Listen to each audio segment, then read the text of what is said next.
सह्याद्रीचा सिंह जन्माला आई जिजाऊ पोटी. हर हर महादेव घुमली गर्जना गड किल्ल्यांच्या ओटी. सह्याद्रीचा सिंह जन्माला आई जिजाऊ पोटी. हर हर महादेव घुमली गर्जना गड किल्ल्यांच्या ओटी. या सह्याद्रीनं एका सिंहाला जन्म दिला. त्या सिंहाचं नाव आहे छत्रपती शिवराय.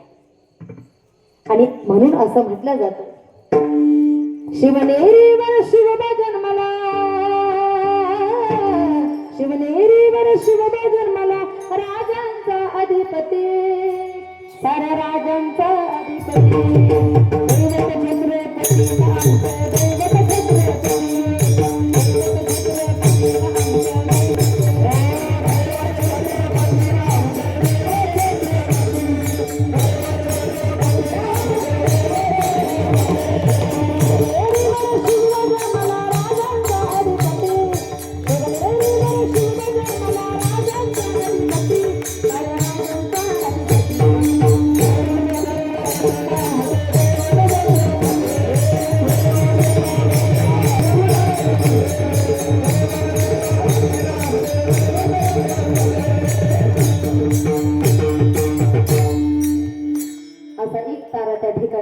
छत्रपती शिवराय अवतरित झाले होते. आणि अवतरित झाल्याबरोबर किल्ल्यावर किल्ले त्या ठिकाणी जिंकत होते.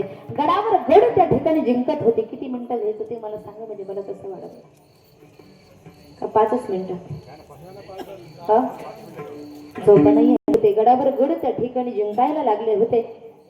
ही बातमी आदिलशहाच्या कानावरती त्या ठिकाणी गेली होती. गडावर जिंकी गडाला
आदिलशहाने कदा भरवलेली आहे.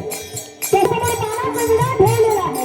कोण उचलणार हा पानाचा विडा? सर्वजण टकामका त्या ठिकाणी बघतात. तेवढ्यात पाठीमागे गडी बेगम त्या ठिकाणी एका कोपऱ्यामध्ये बसलेली होती. कोणीच उठायला खाली नाही. सगळेजण एकामेकाकडे त्या ठिकाणी पाहत आहेत. कोणीच उठायला खाली नाही. या बडी बेगमला सहन नाही झालं आणि ही बडी बेगम त्या ठिकाणी उभे राहिली आहे. आणि कुणीच मार्ग नाही का या ठिकाणी? कुणीच हा पानाचा विडा छत्रपती शिवरायाला पकडून आणण्यासाठी उचलू शकत नाही का? बडी बेगमच्या तळपायाची आग मस्तकात गेली. बडी बेगम बोलली समयाला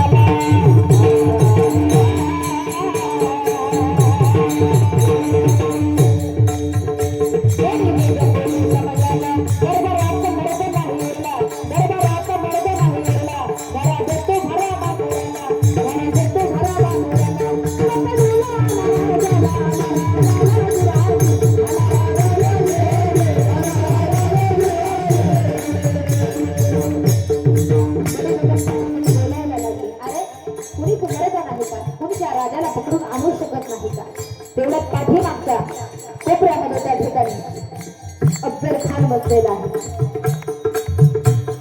आणि हा खान त्या ठिकाणी बसलेला असताना त्या खानाच्या पायांचा बुट्ट्याचा आवाज त्या ठिकाणी समोर आलेला आहे. पायांचा बुट्ट्याचा आवाज येतो कसा? कर कर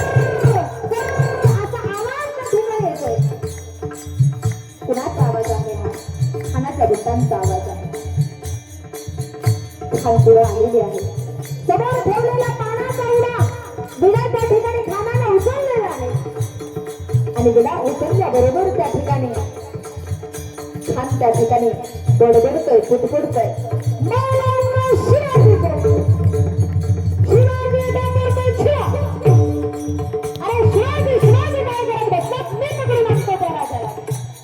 आताचा पोरगं विडा उचललेला आहे असं म्हटल्याबरोबर आदिलशहाला फार मोठा आनंद झालेला आहे. आदिलशहानं आसन सोडलेला आहे आणि आदिलशहा आसन सोडून त्या ठिकाणी अफजल खानाच्या गळ्यात मिठी मारतो. तेढील सिंहासनाला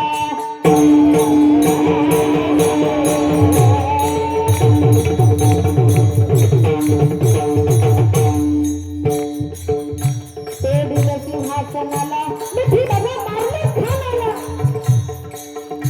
मिठी बघा मारले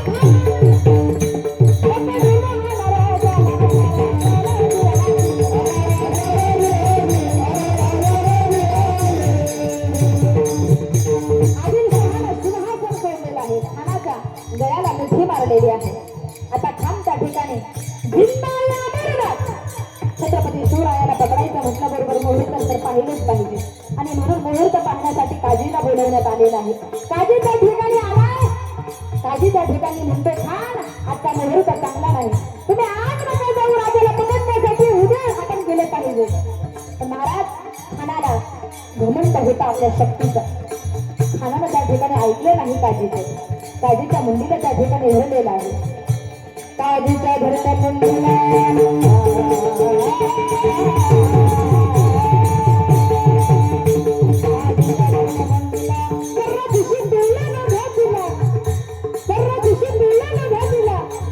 काजीच्या मुंडीला त्या ठिकाणी धरलेला आहे. एका क्षणार्धात काजी खाली पाडलेला आहे. काजीला खाली पाडल्याबरोबर तेवढ्यात खानाची आवडती पत्नी त्या ठिकाणी आलेली आहे. आवडत्या पत्नीला सांगितलेलं आहे खान आज आपण राजाला पकडण्यासाठी जाऊ नका, आपण उद्या जाऊ. पण आवडत्या पत्नीचं सुद्धा त्या ठिकाणी ऐकलेलं नाही खानाचं. तुम्ही म्हणाल आवडती म्हटल्याबरोबर नावडती असलीच पाहिजे. खानाला एकूण तरुण मित्रमंडळी लक्षपूर्वक ऐकाल. विद्यार्थी वर्ग असेल तर या ठिकाणी खानाला एकूण किती पत्न्या होत्या? इतिहास ज्यानं वाचलं असेल त्याच्या लक्षात येईल. खानाला एकूण 64 बायका होत्या. किती? 64 बायका होत्या. या 64 बायका खानाने आणि ज्या विहिरीमध्ये नेऊन टाकल्या त्या विहिरीचं नाव आहे खोडबावडी. आजही तुम्ही विजापूरला गेलात तर ती विहीर आपल्याला पाहायला मिळते.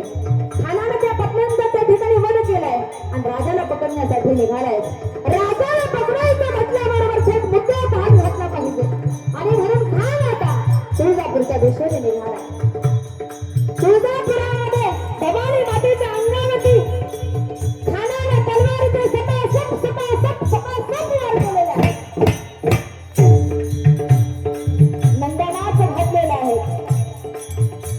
राजा दुसऱ्या पायाच्या आग मस्तकात चाललेली आहे. तुळजापुरामध्ये नंदनाच घालून खान आता पंढरपूरच्या दिशेने निघालाय. पंढरपूरच्या दिशेने त्या ठिकाणी भर चौकामध्ये आया बहिणीची इज्जत लुटते.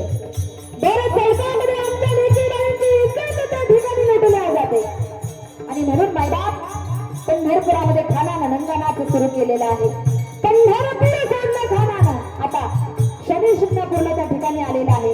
महादेवाच्या मंदिरावरती त्या ठिकाणी महादेवावरती वार केलेले आहेत आणि तोच खान आता वाई मार्गे रहमतपूर मार्गे वाईला आलेला आहे. राजावरती संकट बघा ना. एका बाजूला खान रहमतपूर मार्गे वाईला चाल करून आलेला आहे. हे स्वराज्यावरती फार मोठे संकट आहे आणि एका बाजूला आवडती पत्नी सईबाई आजारी आहे, शेवटचा श्वास घेते आणि ही सईबाई त्या ठिकाणी राजा त्या सईबाई जवळ जातात आणि त्या सईला विचारतात सई शेवटचा श्वास घेते सई काळजी घ्या, आपली गरज आहे तुमची या महाराष्ट्राला. शेवटचा श्वास घेते आवडती पत्नी. दोन संकट राजांवरती आहे. एका बाजूला आवडती पत्नी सई शेवटचा श्वास घेते आजारानं आणि दुसऱ्या बाजूला खान त्या ठिकाणी वाई मार्गे चाल करून आलेला आहे. बाईबाप सईला विचारत आहे, बऱ्या आहात ना? काळजी घ्या, आपल्या शरीराची गरज आहे आपली या महाराष्ट्राला. त्यावेळेला सईनं फार गोड मागणं केलंय, राजा जास्त दिवस नाही, मी थोडा वेळ जगणार आहे राजा, पण माझी एक मागणी आहे राजा, द्याल जाता जाता एक मागणी आहे राजा, द्याल मागणं सई, काय हवंय ते माग सई, मी तुला द्यायला तयार आहे राजा, माझी छोटीशी मागणी आहे, द्याल राजा. सई जे पाहिजे ते मी द्यायला तयार आहे. सई म्हणते, राजा ऐका ना, मी गेल्यानंतर तुमच्या डोळ्यातून अश्रू येतील माईबाप, मी गेल्यानंतर म्हणजे छत्रपती शंभू राजांना, माझ्या बाळाला माया लावणार ना राजा, माझ्या जन्मदात्या बाळावरती प्रेम करणार ना राजा. माईबाप छत्रपती शिवरायांच्या डोळ्यातून त्या ठिकाणी घळघळ अश्रू येतात आणि छत्रपती शिवराय सईला वचन देतात, पत्नीला, सई आमच्या प्राणापेक्षाही जास्त जीव आम्ही जो लावणार तो प्राणापेक्षाही प्रिय आम्हाला छत्रपती शंभू राजे आहे, धर्मवीर छत्रपती संभाजी महाराज आहे, आमच्या प्राणापेक्षाही जास्त जीव आम्ही छत्रपती शंभू राजांवरती त्या ठिकाणी प्रेम करू, चिंता नसावी सई. असं म्हटल्याबरोबर सई आनंदाने त्या ठिकाणी प्राण सोडतात आणि प्राणज्योत सईबाईंची मावळते. राजांवरती फार मोठं दुःख आहे, एका बाजूला पत्नी गेलेली आहे, दुसऱ्या बाजूला खान त्या ठिकाणी स्वराज्यावरती चाल करून आलेला आहे, पण त्या एवढ्या कठीण प्रसंगात राजा कुटुंबाचा विचार करत नाही. राजा आहे ते, आपण कुटुंबाचा विचार केला असता माईबाप, कुटुंबाचा विचार केला असता, राजांनी कुटुंबाचा विचार केला नाही. राजांनी त्या ठिकाणी रायगड सोडलं. जिजाऊ आई साहेबांना सांगितलं, चिंता नसावी, आपण याच ठिकाणी थांबावं, आम्ही प्रतापगडच्या पायथ्याशी त्या ठिकाणी जातोय, स्वराज्यावरती फार मोठं संकट आहे आणि म्हणून आता छत्रपती शिवराय जिजाबाईला तिथं ठेवून प्रतापगडच्या पायथ्याशी निघालेले आहे. प्रतापगडच्या पायथ्याशी खान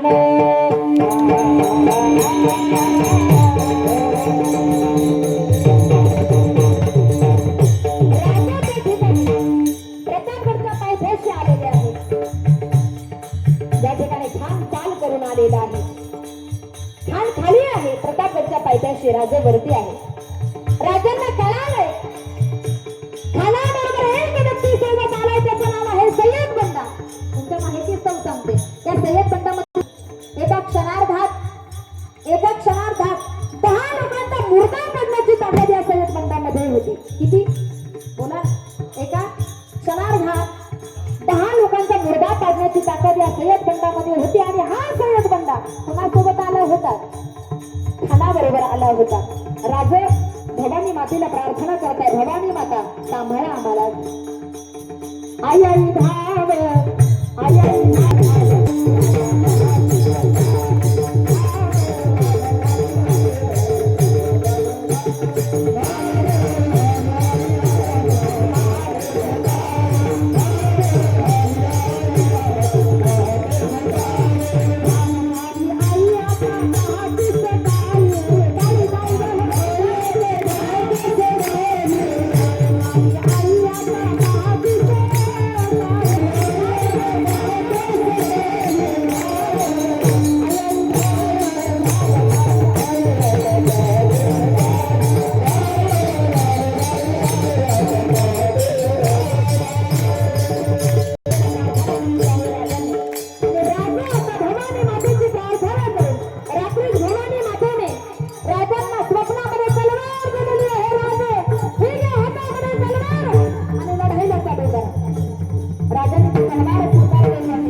शिवाजी महाराज बाहेर उभे करतो म्हटलं सय्यद बंडाला. खानानं कपट केलं होतं.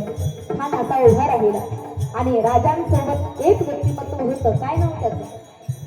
जिवा महाला. ते जिवा महालासोबत आले होते. जिवा महालाला सुद्धा बाहेर उभं करून ठेवलं. सय्यद बंडालाही खानासोबत आलेल्या सय्यद बंडाला बाहेर उभं करून ठेवलं आणि आता दोघांची गळाभेट होणार आहे. खान कपट करतोय. खान म्हणतोय,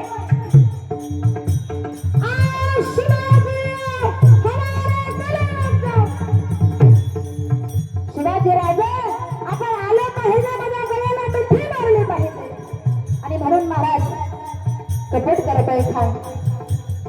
राजे चतुर आहे, गळा भेट घेण्यासाठी येतात, पण खानाला त्या ठिकाणी दगा केला. कट्यारीचा वार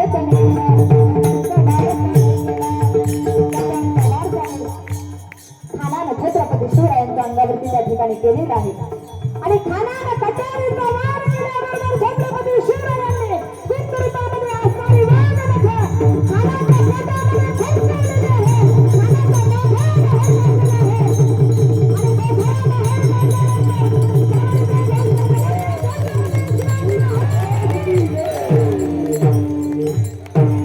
शिवनेरीपर्यंत आवाज गेला पाहिजे. छत्रपती शिवरायांचे मावळे असाल तर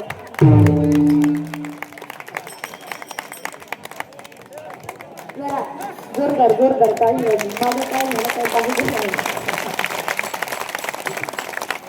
छत्रपती शिवरायांचे मावळे असाल शिवनेरीपर्यंत आवाज गेला पाहिजे. मोठ्यानं जय घोष करायचा. मागच्या मंडळी खालच्या मंडळी वर्गांचा आवाज येणार नाही, फक्त खालच्यांचा आवाज आला पाहिजे. छत्रपती शिवाजी महाराज की वा वा क्या बात आहे. छत्रपती शिवाजी महाराज